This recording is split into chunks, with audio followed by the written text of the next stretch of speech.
anginnya banter banget. Hai guys, kembali lagi di channel Riva bersama dengan aku, Ri.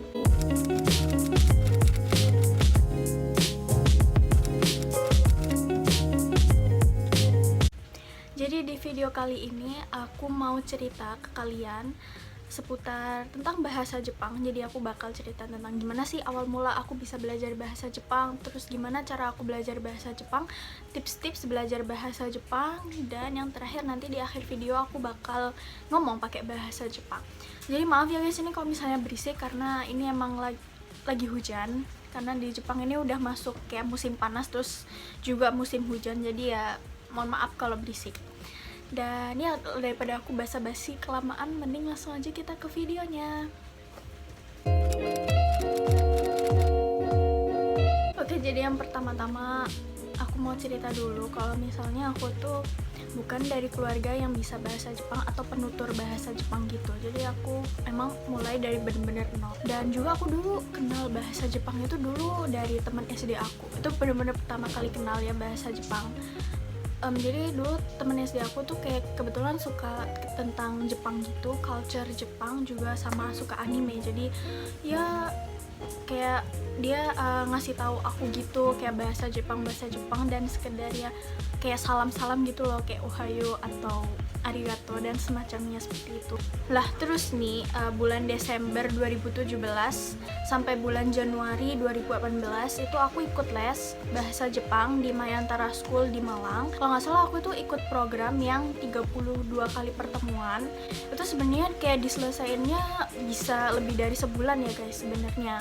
Tapi karena aku pas itu benar-benar mepet banget karena bulan Februarinya itu aku udah harus berangkat ke Jepang, sedangkan baru ikut les-les kayak gitu bulan Desember Januari, jadi harus diselesain dalam sebulan. Jadi aku seminggu itu 6 kali pertemuan. Jadi alhamdulillah dalam sebulan 2 bulan itu alhamdulillah udah selesai. Nah, cerita aku berangkat ke Jepang. Nah terus setelah aku sampai di Jepang, aku juga sempat belajar gitu di salah satu perkumpulan anak foreigner gitu, kayak kelas bahasa Jepang tapi setiap hari Sabtu. Tapi sih di situ lebih konsennya lebih ke pengenalan budaya Jepang daripada belajar bahasa Jepangnya sendiri. Juga aku belajar bahasa Jepang itu dari sekolah, karena alhamdulillah tuh di sekolah Jepang aku tuh ada kelas khusus anak foreigner atau anak luar negeri yang tinggal di Jepang, terus habis itu masih proses belajar gitu. Nama kelasnya tuh kelas Rainbow. Saat teman-teman kelas aku belajar bahasa Jepang sama belajar Shakai atau IPS, itu aku ke kelas Rainbow tersebut. Dan karena kan emang berbeda ya levelnya, karena mereka teman-teman aku udah pada belajar yang susah kayak yang sastra gitu, sedangkan aku tuh belum, karena aku kan masih baru pertama kali di Jepang. Dan itu aku ikut kelas tersebut cuman selama berapa bulan, 8 bulan kalau nggak salah. Terus aku akhirnya dilepas ke kelas, dan saat dilepas ke kelas itu aku juga kesusahan ya guys, masihan, karena emang masih bener susah banget karena mereka kanjinya udah gak tahu, pokoknya udah banyak banget. Terus kayak pidato, aduh puisi, terus ngafalin kayak gitu, aduh aku bener-bener juga masih kesusahan saat itu. Ini terus aku pindah sekolah ke Street, dan di Street ini alhamdulillah juga masih ada pelajaran bahasa Jepang, jadi aku masih bisa mempertahankan bahasa Jepang aku. Dan aku tuh sebenarnya belajar bahasa Jepang itu juga nggak hanya ngandalin dari buku atau juga belajar dari guru, tapi aku juga belajar dari teman-teman aku. Jadi dulu saat aku di sekolah Jepang, aku tuh kayak suka gitu dengerin mereka ngomong apa, terus nanti aku catet di buku gitu, terus nanti aku tanya ke temen atau ke guru bahasa Jepang. Aku juga suka lihat baca manga, atau terus juga aku kadang suka nonton anime, terus juga drama Jepang. Jadi dari situ aku bisa dapet banyak banget kosakata baru, juga cara-cara ngomong gitu lah guys.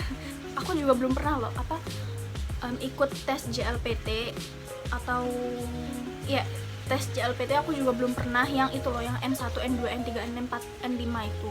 Bener jujur aku nggak pernah belajar, aku cuma pernah tapi pas aku udah pindah ke Street sama guru bahasa Jepang aku diarahin ke belajar N3, N2 gitu.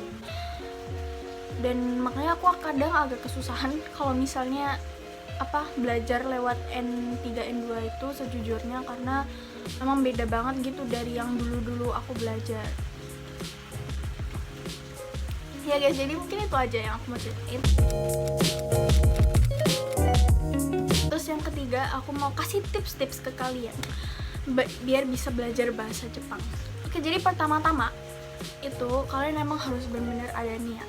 Jadi kalau aku niat, aku tuh pingin banget bisa ngomong sama teman aku, terus bisa paham apa yang guru aku tuh jelasin, pelajaran yang dijelasin sama guru aku dulu waktu di sekolah Jepang.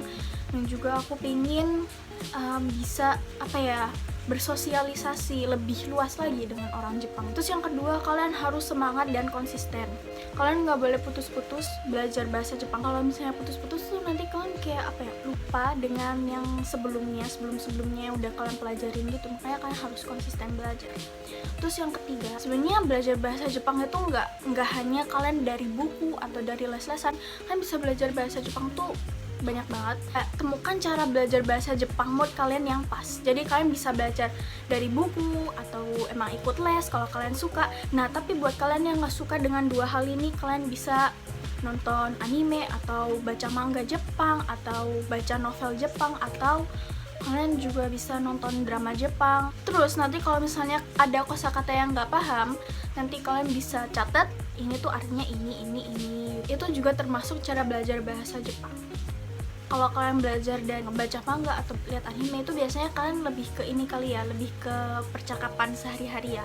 Kalau menurut aku sih kayak gitu. Jadi ya, good luck buat kalian. Terus selanjutnya kalian juga perluas pertemanan kalian itu juga dengan orang Jepang. Jadi misalnya kalian kayak download aplikasi yang emang bisa membantu kalian itu belajar bahasa Jepang dengan native-nya. Kalian bisa download Tandem, aplikasi Tandem, atau terus aplikasi HelloTalk. Tapi ingat, kalau kalian pakai aplikasi seperti itu kalian harus sopan. Bicara kalian tuh harus sopan. Kalian harus tahu diri lah, jaga omongan kalian. Jangan sampai kalian tuh tanya-tanya tentang hal-hal privasi, apalagi kayak minta telepon, atau pokoknya kalian cuma sebatas ini aja deh, belajar, atau kalian bisa cerita pengalaman kalian gitu lewat aplikasi tersebut. Oke, itu dia guys tips-tips dari aku. Kalian pokoknya cocokin aja lah sama kalian sendiri. Semoga membantu ya. Oke.はい、では早速今日本語で話していきたいと思います。ちょっと緊張しているんですよ。でも頑張ります。今話したいのはどうやって私が日本語を勉強するのかを皆さんに、ちょっと教えてあげたいなと思います。なんかもし間違えたところとかがあったらもうぜひ、コメント欄で教えてくれたら本当にとっても幸いです。私が日本に来たばかりの頃はもう全く日本語分かりませんでした。日本の中学校に入ってでちょっと友達と喋れるようになりたいし、先生が説明する授業も早く理解したいという意識を持って私日本語を勉強していました。それで連邦という日本語の教室に行って毎日、漢字10個ぐらい覚えるようになりました。まあなんかね、その前もう本当にテストとか平均以下だし、でそれで毎日日本語を勉強して、そのほどテストの点は変わらないんだけど、日本語の力もどんどんついてきました。今はまだまだ、勉強するべきもあるんですけど、毎日頑張っていきたいと思います。Oke guys, jadi itu aja videonya. Semoga ya terbantu. Maaf banget kalau misalnya aku tuh ngomongnya belibet. Aduh, maaf banget ya, bener-bener maaf banget. Dan ya itu aja, semoga kalian terbantu. Dan ya, bye bye. See you on my next video. Bye bye.